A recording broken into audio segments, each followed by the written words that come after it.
Assalamualaikum warahmatullahi wabarakatuh. Alhamdulillahirabbil alamin.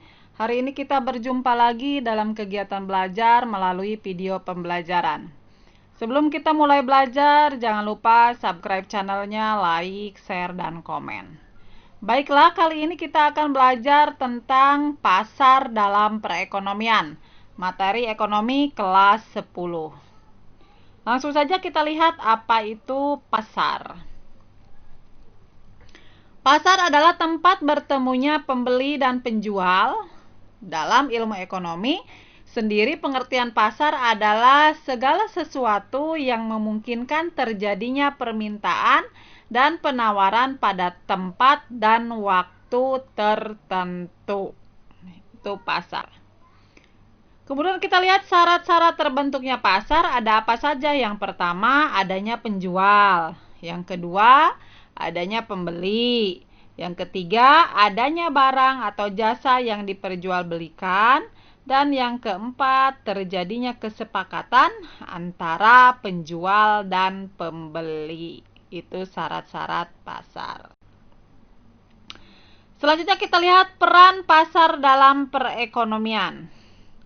Yang pertama adalah tempat menyalurkan atau memasarkan hasil produksi sehingga sangat menguntungkan dari sisi produsen.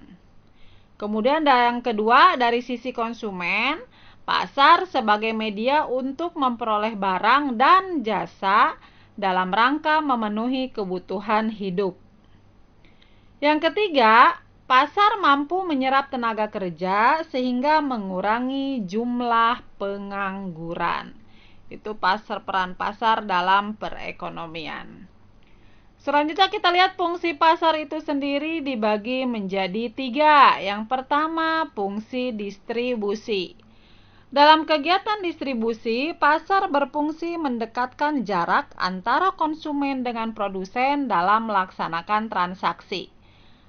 Dalam fungsi distribusi, pasar berperan memperlancar penyaluran barang dan jasa dari produsen kepada konsumen. Kemudian fungsi kedua adalah untuk pembentukan harga. Pasar berfungsi sebagai pembentuk harga pasar, yaitu kesepakatan harga antara penjual dan pembeli. Yang ketiga adalah fungsi promosi. Pasar merupakan sarana paling tepat untuk ajang promosi. Pelaksanaan promosi dapat dilakukan dengan cara memasang spanduk, membagikan brosur, membagikan sampel, dan lain sebagainya. Itu jadi ada 3 fungsi pasar.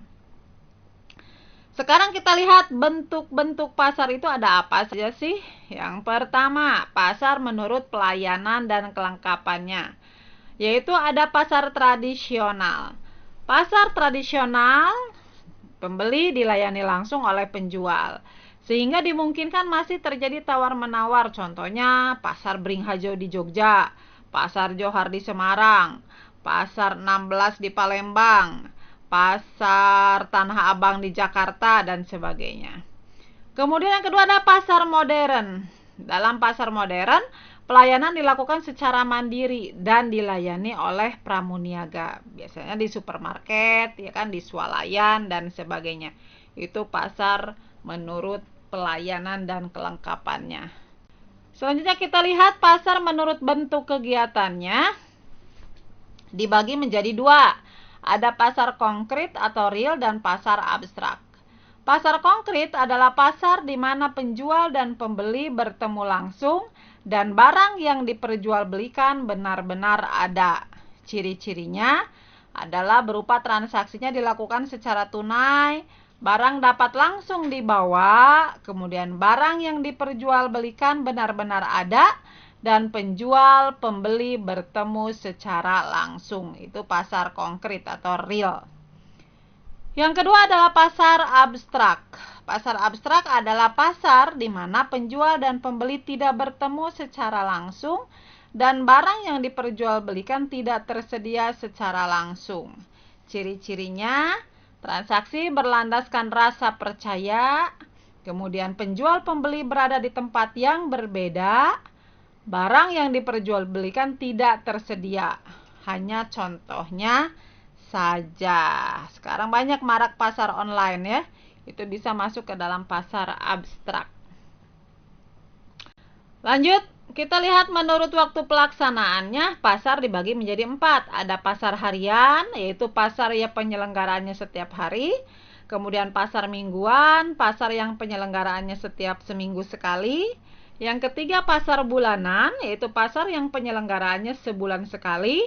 Dan yang keempat adalah pasar tahunan, yaitu pasar yang penyelenggaraannya setahun sekali. Itu menurut waktu pelaksanaan. Selanjutnya menurut luas wilayah kegiatannya, pasar dibagi 4. Ada pasar lokal, yaitu pasar yang daerah pemasarannya hanya meliputi daerah tertentu saja. Barang yang diperjualbelikan adalah barang kebutuhan masyarakat di sekitarnya. Kemudian yang kedua adalah pasar nasional. Pasar daerah pemasarannya meliputi wilayah satu negara. Barang yang diperjualbelikan adalah barang-barang yang dibutuhkan masyarakat negara tersebut. Kemudian yang ketiga adalah pasar regional. Pasar regional adalah pasar yang daerah pemasarannya meliputi beberapa negara di wilayah tertentu dan biasanya didukung dengan perjanjian kerjasama, misalkan APTA di daerah atau di wilayah Asia Tenggara. Selanjutnya nomor 4 adalah pasar internasional atau pasar dunia. Adalah pasar yang daerah pemasarannya meliputi seluruh kawasan dunia. Barang yang diperjualbelikan adalah barang yang dibutuhkan semua masyarakat dunia. Itu jadi ada 4 bentuk pasar menurut luas wilayah kegiatannya. Selanjutnya menurut barang yang diperjualbelikan dibagi 2, yaitu ada pasar barang konsumsi adalah pasar yang memperjualbelikan barang yang secara langsung dapat dikonsumsi, misalnya pasar sembako, pasar buah, dan sebagainya. Yang kedua adalah pasar barang produksi. Adalah pasar yang memperjualbelikan barang produksi atau faktor-faktor produksi, misalnya pasar bibit ikan, pasar mesin-mesin pabrik, bursa tenaga kerja, dan sebagainya. Itu menurut barang yang diperjualbelikan. Baik, kita lihat selanjutnya adalah menurut bentuk atau organisasi pasar. Dibagi menjadi 2. Ada pasar persaingan sempurna dan pasar persaingan tidak sempurna. Oke, kita bahas satu-satu ya. Apa itu pasar persaingan sempurna? Pasar persaingan sempurna atau perfect competition market adalah pasar yang terdapat banyak penjual dan pembeli sehingga harga tidak bisa ditentukan oleh masing-masing penjual ataupun pembeli. Ciri-cirinya yang pertama adalah pengetahuan penjual dan pembeli sempurna atau mereka mengetahui kondisi pasar. Yang kedua adalah penjual dan pembeli bebas keluar masuk pasar. Yang ketiga, penjual dan pembeli banyak. Dan yang keempat adalah barang yang diperjualbelikan bersifat homogen. Itu pasar persaingan sempurna.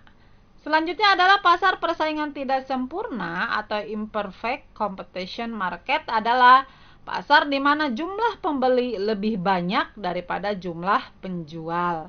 Ciri-cirinya yang pertama adalah pengetahuan pembeli tentang pasar terbatas. Terdapat hambatan untuk memasuki pasar. Yang ketiga adalah jumlah penjualnya sedikit. Dan yang keempat, barang yang diperjualbelikan heterogen. Ini pasar persaingan tidak sempurna. Selanjutnya kita lihat pasar persaingan sempurna dibagi menjadi beberapa. Yang pertama adalah pasar monopoli. Pasar monopoli adalah pasar yang sepenuhnya dikuasai satu penjual. Contohnya, PLN menguasai listrik di Indonesia. Gitu. Yang ciri-cirinya adalah terdapat satu penjual dan banyak pembeli. Harga ditentukan oleh penjual. Yang ketiga, tidak ada barang lain yang dapat menggantikan barang yang diperjualbelikan. Kemudian yang keempat adalah ada rintangan bagi penjual baru yang ingin masuk ke pasar. Inilah pasar monopoli. Selanjutnya, penyebab timbulnya pasar monopoli itu ditetapkan oleh pemerintah berdasarkan undang-undang, penggabungan dari berbagai perusahaan, dan adanya hak paten atas hasil karya. Itulah timbulnya pasar monopoli. Baiklah, selanjutnya adalah hambatan yang terjadi pada pasar monopoli, yaitu yang pertama penetapan harga serendah mungkin, kedua adanya kepemilikan terhadap hak paten atau hak cipta dan hak eksklusif. Ketiga, pengawasan yang ketat terhadap agen dan distributor. Yang keempat, adanya skala ekonomis yang sangat besar. Kemudian yang kelima adalah memiliki sumber daya yang unik. Itulah hambatan yang terjadi pada pasar monopoli. Selanjutnya yang kedua, bentuk pasar persaingan tidak sempurna, yaitu ada pasar oligopoli. Apa itu pasar oligopoli? Adalah pasar yang dikuasai oleh beberapa penjual, contohnya Honda, Suzuki, Yamaha, dan Kawasaki menguasai sepeda motor. Ciri-cirinya adalah sebagai berikut. Yang pertama, terdapat beberapa penjual dan banyak pembeli. Yang kedua, barang yang diperjualbelikan bersifat homogen. Kemudian yang ketiga, terdapat hambatan bagi penjual baru. Yang keempat, adanya saling ketergantungan. Dan yang kelima adalah penggunaan iklan sangat intensif. Itulah pasar oligopoli. Oke, kita lihat selanjutnya ada pasar monopolistik. Apa itu pasar monopolistik? Pasar monopolistik adalah pasar di mana terdapat banyak produsen yang menjual barang yang sama, tetapi dengan berbagai macam variasi. Ciri-cirinya, yang pertama terdapat banyak produsen. Kedua, barang yang diperjualbelikan sama tetapi dengan berbagai macam variasi. Kemudian yang ketiga adalah adanya kemudahan bagi produsen baru untuk menawarkan produknya. Yang keempat, selalu terbuka peluang untuk menciptakan persaingan. Selanjutnya ada pasar monopsoni.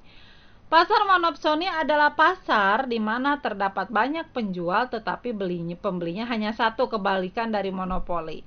Ciri-cirinya terdapat banyak produsen, pembelinya hanya satu.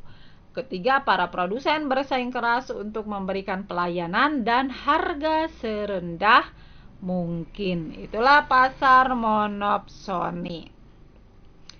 Selanjutnya kita lihat peranan pasar itu ada apa saja. Yang pertama ada peranan pasar bagi produsen, kedua peranan pasar bagi konsumen, ketiga peranan pasar bagi pemerintah. Peranan pasar bagi produsen adalah sebagai tempat untuk mempromosikan barang, sebagai tempat untuk menjual hasil produksi, dan sebagai tempat untuk memperoleh bahan produksi. Itu bagi produsen. Kalau bagi konsumen itu sendiri, perannya adalah memudahkan konsumen untuk mendapatkan barang kebutuhan. Kemudian, sebagai tempat bagi konsumen untuk menawarkan sumber daya yang dimiliki. Sedangkan kalau bagi pemerintah, peranan pasar itu ada sebagai penunjang kelancaran pembangunan dan sebagai sumber pendapatan negara. Kemudian kita lihat kegunaan pasar konkret dalam kegiatan ekonomi masyarakat itu adalah ada apa saja. Yang pertama, merupakan tempat penjual hasil produksi yang dihasilkan masyarakat. Yang kedua, menjadi tempat pemenuhan kebutuhan masyarakat secara langsung. Kemudian yang ketiga adalah menjadi tempat transaksi jual beli barang atau jasa. Yang keempat, membantu menciptakan lapangan kerja bagi masyarakat. Yang kelima, membantu meningkatkan pendapatan masyarakat. Dan tentunya yang selanjutnya adalah membantu meningkatkan pendapatan daerah. Itulah kegunaan pasar konkret dalam kegiatan ekonomi. Baiklah, selanjutnya kita akan bahas pasar input pada video pembelajaran yang lain. Untuk materi ini itu peranan pasar dalam kegiatan perekonomian. Sampai di sini dulu, mudah-mudahan bisa dipahami dan bermanfaat sebagai bahan untuk membantu dalam proses belajar. Terima kasih banyak sudah menonton video ini sampai habis. Jangan lupa subscribe channelnya, like, kemudian share dan komen. Sampai ketemu lagi pada kegiatan pembelajaran yang lainnya. Bye-bye, sampai jumpa. Assalamualaikum warahmatullahi wabarakatuh.